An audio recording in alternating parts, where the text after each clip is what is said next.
Interrompemos nossa programação. Interrompemos nossa programação. Interrompemos nossa programação. Oi, gente, eu sou a Malu Gaspar e eu tô muito feliz de estar de volta aos podcasts do Globo para apresentar para vocês o Interrompemos Nossa Programação, que vem para contar o que ninguém mais conta sobre a corrida eleitoral. Quando eu falo para vocês, é muito mais fácil, do outro lado, é muito mais fácil. Fala, galera, aqui é o Bernardo Melo Franco, prazer enorme estar aqui com a minha amiga Malu, meu amigo Adnet, pra gente ter essa conversa semanal até o segundo turno. Não há omelete sem quebrar ovos. Fala Malu, fala Bernardo e todo mundo que está acompanhando. Interrompemos nossa programação. É um prazer estar aqui com vocês. A gente vai inclusive interagir com a nossa audiência ao longo dos programas e das semanas. Então, chega junto.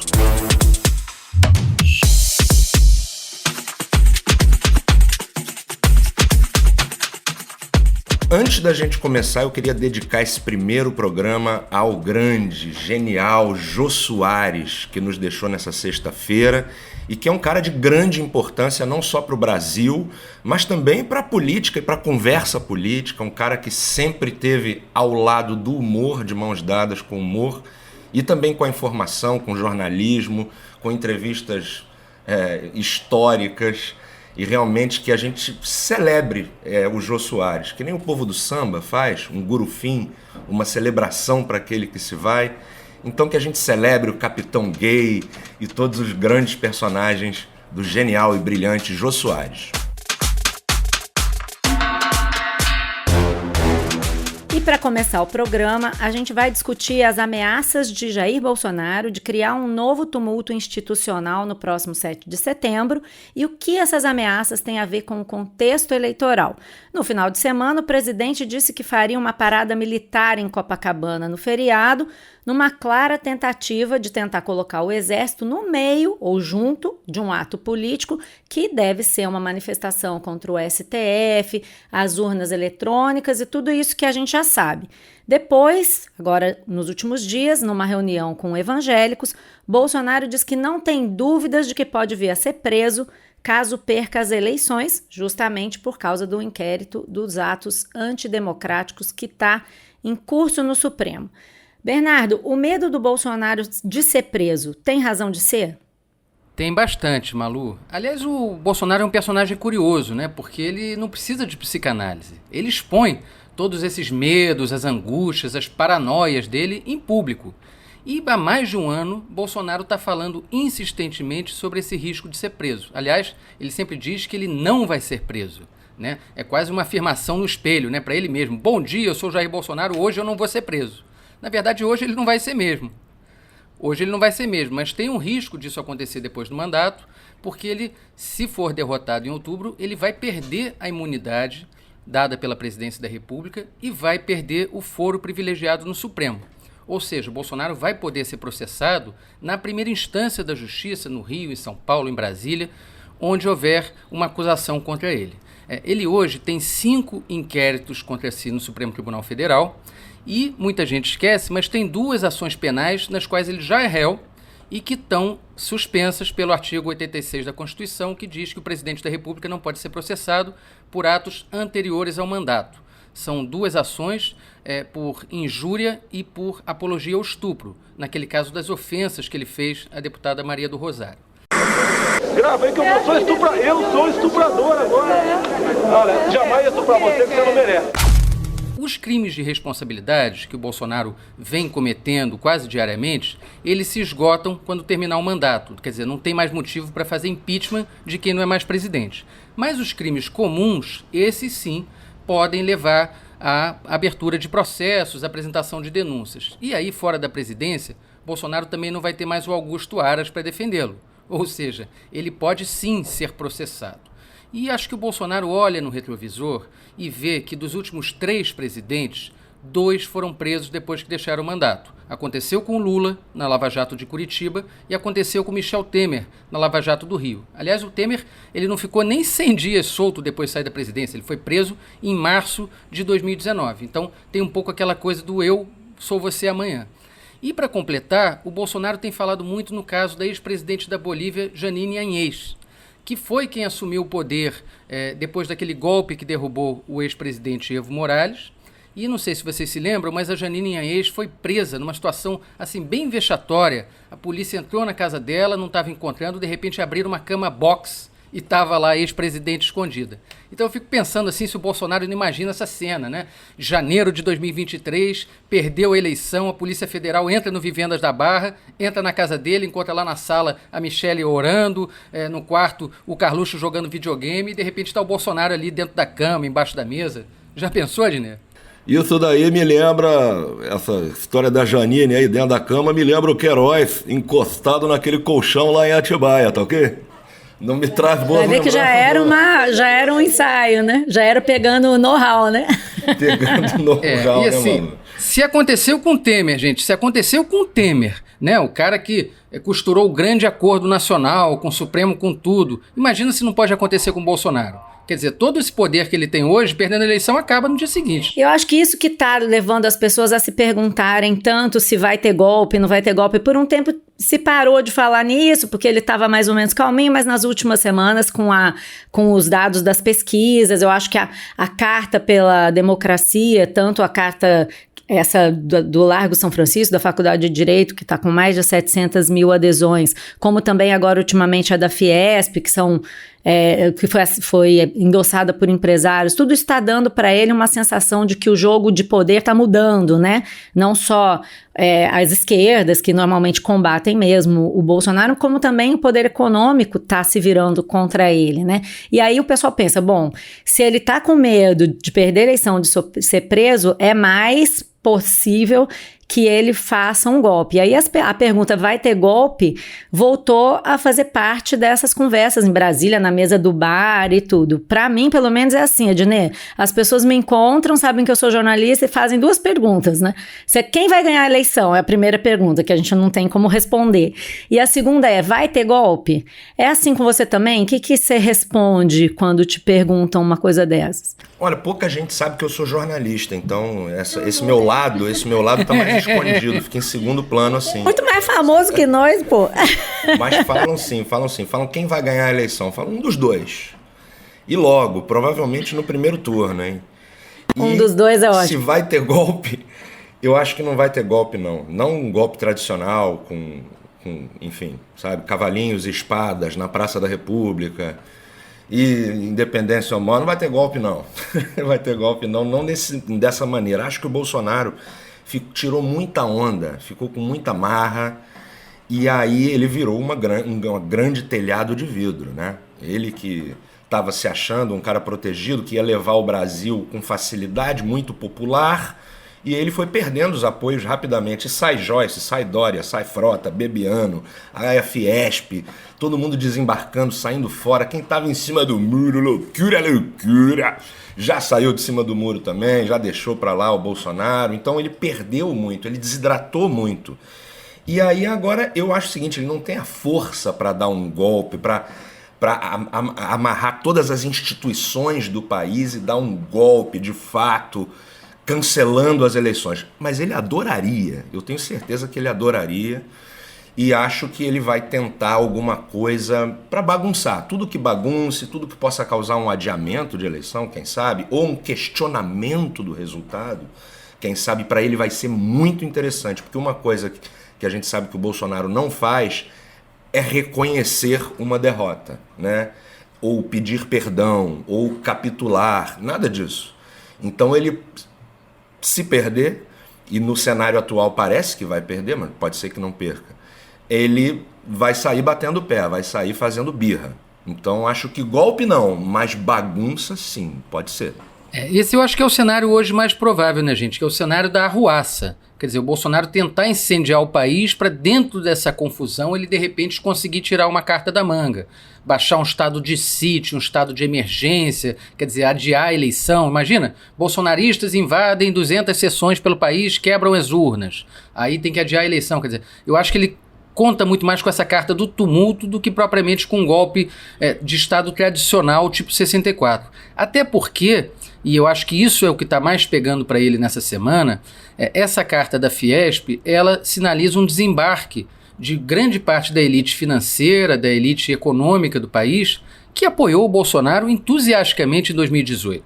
E a gente sabe que sem o apoio desses segmentos nunca teve golpe de Estado no Brasil. Quer dizer, um governo só cai no momento que o poder econômico pula fora. E isso, pela primeira vez, depois de tanto tempo, está começando a acontecer com o Bolsonaro. Não porque os empresários sejam bonzinhos, estejam muito preocupados ali com o Estado de Direito, mas porque eles estão percebendo que a bagunça pode causar também prejuízo para eles. Quer dizer, ninguém ganha dinheiro fazendo negócio num país que não tem regra, que não respeita a lei, que não observa o resultado das eleições. Então, acho que esses fatores levam o Bolsonaro a perceber que a água está começando a bater no calcanhar dele. Eu acho que eu concordo com vocês e vejo mais o seguinte, ele está tentando, de alguma forma, repetir aqui o roteiro que o Trump fez nos Estados Unidos. Né? Agora, lá também, como a gente já viu, não deu certo. Aqui a tendência de dar certo é menor ainda, porque a gente está diante de um adversário do Jair Bolsonaro, que é um ex-presidente que é conhecido, tem apelado a isso diante das dúvidas sobre como ele vai ser como presidente, estou falando do Lula, existem dúvidas até na Fiesp, em outros setores econômicos, sobre como seria um eventual governo Lula, ele tem se esforçado para fazer isso, então assim, o Bolsonaro não está diante de um candidato amador. O Lula tem lançado as suas pontes para os militares. A gente sabe que ele está procurando os generais por via de intermediários para fazer sinais. Tem feito declarações públicas de que não acredita que o exército vá fazer qualquer atitude mais radical. Tem procurado banqueiros, tem procurado inclusive gente do que já esteve com Bolsonaro, União Brasil, por exemplo. Então eu acho que está todo mundo vendo se existe algo de positivo no fisiologismo político, no pragmatismo político brasileiro, é esse, né? A galera vê perspectiva de poder, migra rapidinho, não há razões de princípios em torno de quem está em volta do Bolsonaro, a parte dos radicais dele. Então, acho que isso é um alívio. Agora, vai levar nos próximos meses a diversas tentativas políticas e eleitoreiras, como a gente está vendo agora, de gastos a mais, de aumento de benefício com vistas à eleição, como, por exemplo, a gente está vendo agora o aumento do Auxílio Brasil, e isso tudo deve mexer um pouco com a dinâmica da eleição. Por isso eu não vejo acho que é legítimo, o Lula vai tentar e pode ser que aconteça de ele ganhar no primeiro turno, mas eu acho que a tendência é o Bolsonaro jogar todas as fichas que ele tiver com o uso da máquina e conseguir reduzir em parte essa diferença entre ele e o Lula nas pesquisas a ponto de empurrar a eleição para o segundo turno. Tem um negócio curioso, gente, que é o seguinte, o Bolsonaro nessa semana, depois desse movimento de desembarque da Fiesp e da Febraban, ele foi para dois caminhos totalmente diferentes. Ele primeiro começou a atacar os bancos, dizendo, não, eu sou inimigo dos bancos, e os bancos só estão agora contra o governo porque eu criei o Pix, inclusive com os valores totalmente inflados ali de quanto teria sido a perda financeira dos bancos com isso. Agora, imagina, Bolsonaro inimigo dos bancos, essa é nova, né? E aí, ao longo da semana, ele fez um discurso no qual ele voltou a acenar e sacudir aquele espantalho do comunismo. E aí chegou a dizer, olha, se o Lula ganhar a eleição, eles vão tomar a propriedade privada, se você tem uma casa de praia você vai perder, se você tem um apartamento grande vão botar uma família no seu apartamento, que é aquela conversa de 89, né, da campanha do Collor. Acho muito difícil que isso colhe hoje em dia, quer dizer, o Lula de hoje é o Lula que governou já há 8 anos, entendeu? Que ficou amigo dos empresários, que liberou dinheiro para os banqueiros, que aumentou a taxa de juro, quer dizer, é o homem que tem o comunista Geraldo Alckmin como vice na sua chapa. É muito difícil imaginar que esse discurso pegue fora da bolha bolsonarista. E agora o Lula tem um apoio, né, o auxílio luxuoso do André Janones, né? Acabou de declarar apoio. E aí, Adnê, você acha que o Janones vira essa eleição? Olha, o Janones vai virar essa eleição. A gente não vai mais poder fazer o Jota, né? Como a gente queria. Faz o Jota de Janones. Pô, você tava louco para fazer o Jota, Adnê? Bom, então vamos passar para o nosso próximo... Marçal. que quer conduzir o Brasil ao topo do mundo, né? Mas não conseguiu nem subir uma trilha com as pessoas. Quem dirá comandar Você subia o morro com Pablo Marçal? Jamais. Não, eu já subi muitos aqui no Rio de Janeiro, 23 picos do Rio de Janeiro, mas jamais com Pablo Marçal. Eu já fiz trilha com o Gabriel, que morreu lá na África, tem um filme, inclusive, sobre ele, a gente fez uma trilha aqui em Lumiar, mas com Pablo Marçal, nunca. E acho que esses pequenos porcento do Janones, seja 1%, faz uma baita diferença na decisão desse primeiro turno, porque lá a gente falou de 89, tinha um monte de candidato, era Ulisses, Covas, Lula, Brizola, e hoje a gente tem basicamente 2 candidatos, mais o Ciro, que está ali numa região complicada, então cada 2% vai fazer muita diferença. E eu acho que o Bolsonaro tem uma grande chance de virar esse jogo, ou equilibrar o jogo, se acontecer um grande fato. Né, um grande fato, como foi a facada, foi um grande fato, né, uma coisa que sensibilizou o Brasil inteiro, mas se acontecer alguma coisa assim fora do roteiro, pode ser que ele equilibre o jogo. Então serão meses de grande emoção. E nós estamos aqui para isso, né? Para acompanhar essa emoção, para falar disso e tal, etc e tal, né?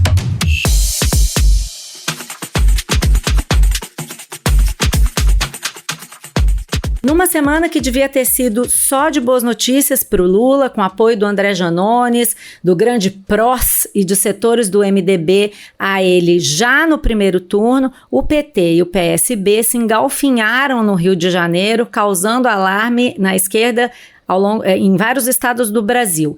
Tudo porque o diretório do PT Fluminense aprovou uma resolução pelo rompimento da aliança com o Marcelo Freixo, que está disputando o governo estadual pelo PSB, e isso deixou um clima de insegurança na aliança entre PSB e PT em vários locais.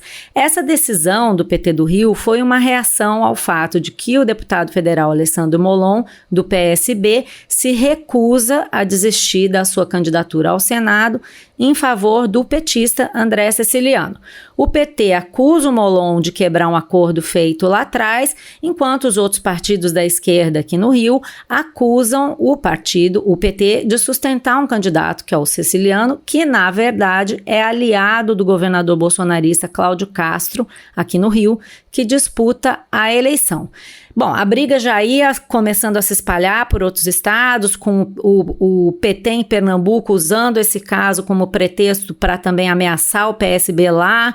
O PSB tá mal lá, já estavam querendo apoiar a ex-petista Marília Reis, até que o Diretório do Rio voltou atrás e decidiu pedir para o partido só liberar a militância do PT para apoiar outros candidatos que não o Freixo, como, por exemplo, o Rodrigo Neves, que é do PDT. A briga está assim, não teve ainda uma decisão oficial do PT enquanto a gente está gravando, mas a tendência é que fique essa situação de divisão na esquerda do Rio, um salseiro só, que expôs os velhos conflitos entre o PT e seus aliados da esquerda quando chega próximo de ocupar o poder. Bernardo, uma das críticas mais repetidas ao PT nesse caso é que o partido prefere perder a eleição com um candidato próprio a deixar um aliado ganhar. Isso porque o Ceciliano tem mais ou menos 4% nas pesquisas e o Molon 11%. E aí outra piada muito repetida foi que o pessoal está brigando para ver quem vai perder para o Romário, que tem 17% nas pesquisas para a corrida ao Senado. Você concorda com isso? É essa sempre a lógica do PT quando está próximo de ganhar a eleição? Olha, Malu, essa briga é a cara da esquerda do Rio, porque a esquerda do Rio sempre foi dividida, se não fosse dividida não seria a esquerda do Rio.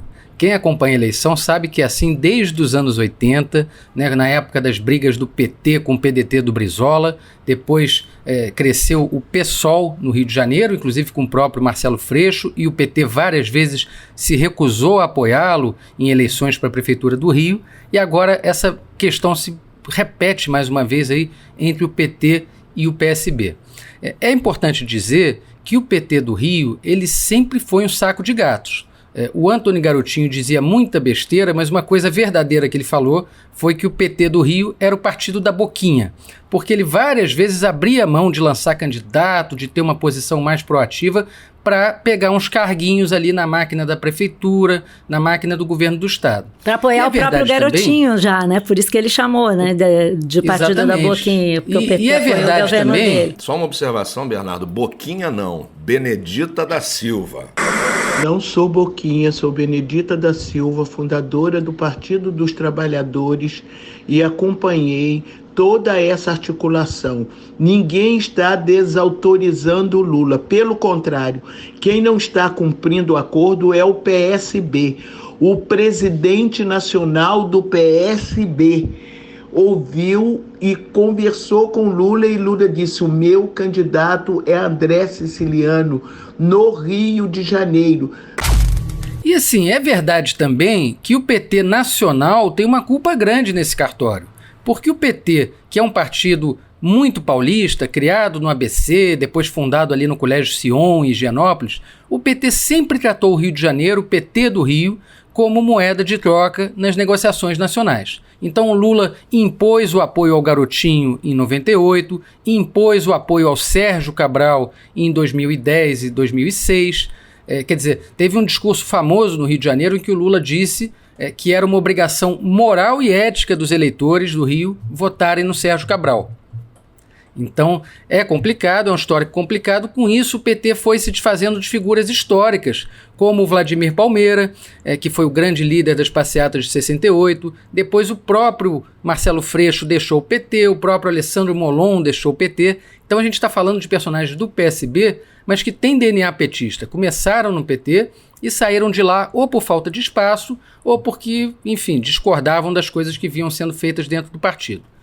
Nessa briga de agora, pela vaga do Senado, tem um pouco isso. Primeiro, essa impressão de que eles estão disputando o direito de perder, né? Porque a esquerda dividida, claro, que favorece a direita, como sempre, e pode abrir caminho para uma reeleição do Romário, que, aliás, foi um senador quase inexpressivo, né? Ao contrário do que ele fazia em campo, né? Se o Romário fazia muito gol como jogador de futebol, no Senado é praticamente só gol contra, isso quando ele aparece para jogar ou para treinar.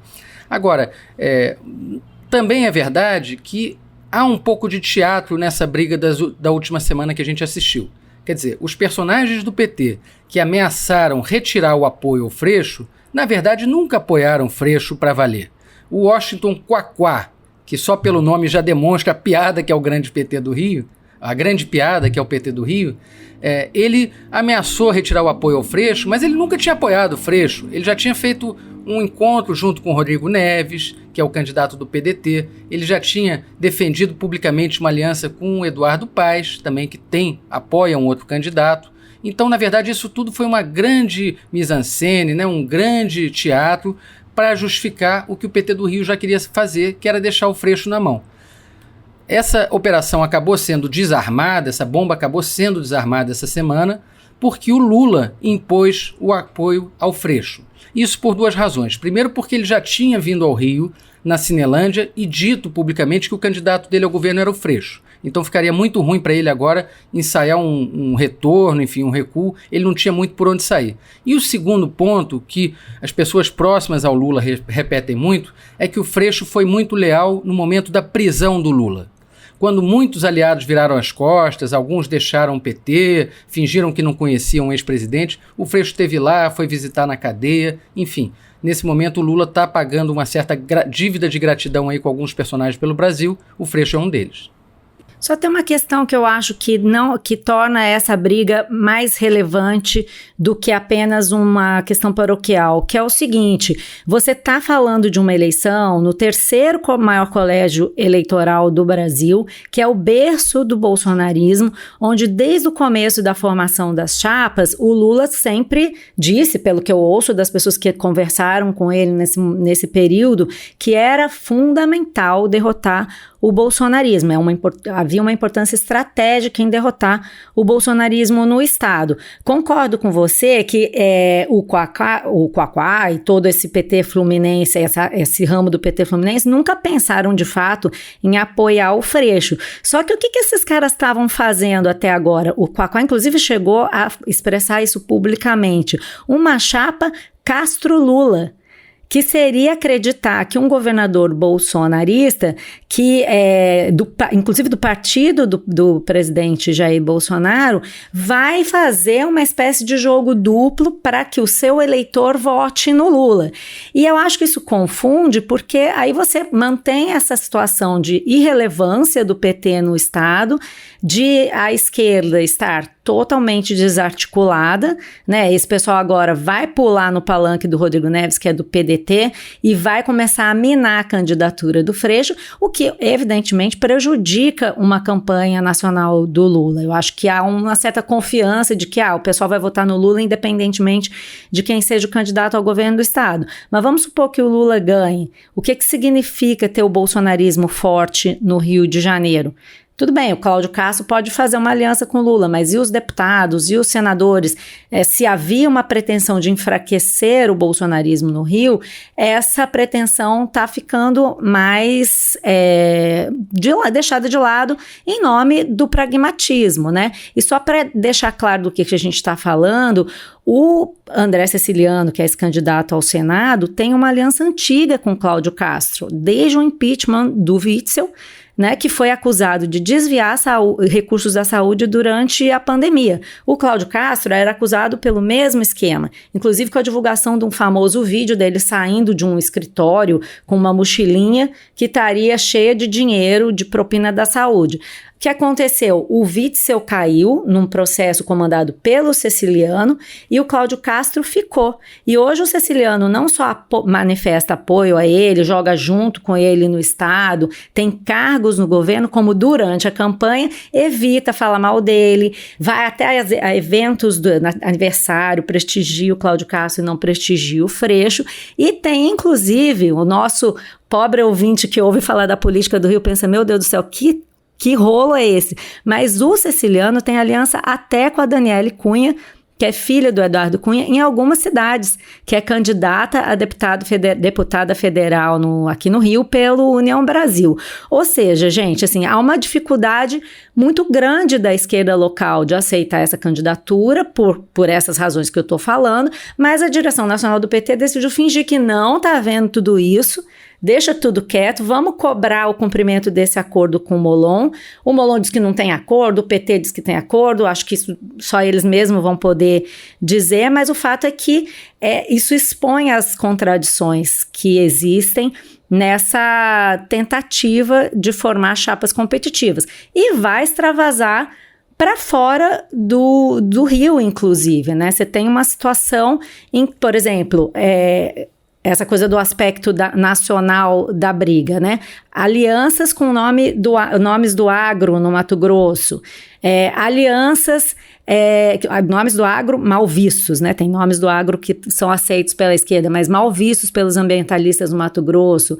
O Lula apoiando o candidato do MDB na Paraíba, que está mais bem colocado nas pesquisas, para garantir um apoio maior do MDB, que é da Simone Tebet. Ou seja, começa um jogo que nada tem a ver com programas ou princípios. E é por isso que isso machuca a esquerda, que normalmente espera, né, dos seus candidatos um comportamento mais programático, né? Tem um fator no Rio de Janeiro que eu acho que é importante, a gente não pode deixar de comentar, que o Rio é um estado único. Tem 3 características hoje que são as seguintes. O Rio de Janeiro é o berço do bolsonarismo, como você falou. O Rio de Janeiro é um estado que teve 5 ex-governadores presos por corrupção e um 6º caçado, que foi o Wilson Witzel. E o Rio de Janeiro é um estado parcialmente governado pelas milícias. Milícias que têm fortes ligações com os grupos que estão no poder federal. Parcialmente é bondade sua, né? Estadual. Pois e na quinta-feira, véspera da gente gravar esse episódio, nossa estreia do programa, quem olhou o noticiário do Rio de Janeiro teve uma ideia do que a gente está falando. Quer dizer, mataram um ex-vereador ligado à milícia no meio da rua, fuzilado. E, ao mesmo tempo, apareceram novas notícias aí sobre um grande escândalo de nomeação de funcionários fantasmas no governo do Estado, no governo Cláudio Castro.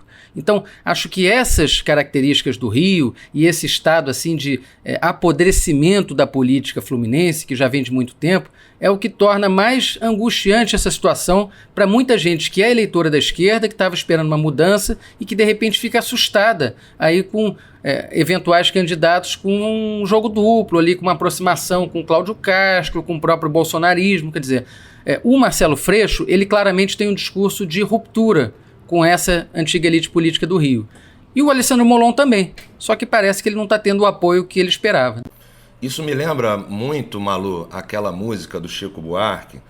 Meu senador era petista, meu governador PSBano, meu deputado pissolista, meu vereador PCdubano, foi o siciliano com molongo entreveiro. E é uma confusão. O Rio de Janeiro, é isso mesmo que o Bernardo falou. Ontem passaram Jerominho na Zona Oeste, prenderam Rogério de Andrade com o filho, sendo que o Rogério de Andrade, sobrinho do Castor de Andrade,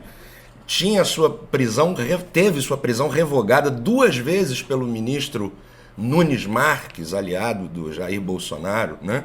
Mas a prisão dele, essa medida do Cássio Nunes caiu porque acharam provas de que ele ainda mantinha essa organização criminosa, né?